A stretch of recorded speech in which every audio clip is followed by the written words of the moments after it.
రక్షణలో సంరక్షకుడై ధైర్యం పంచావు.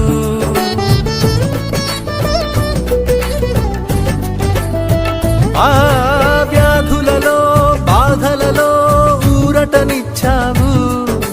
రక్షణలో సంరక్షకుడై ధైర్యం పంచావు. నేనే సత్యం అన్న దేవా,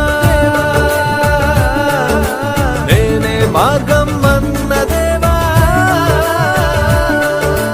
నేనే సత్యం అన్న దేవా, నేనే మార్గం అన్న దేవా, నేనే జీవము అని పలికిన దేవా, నేనే జీవము అని పలికిన దేవా.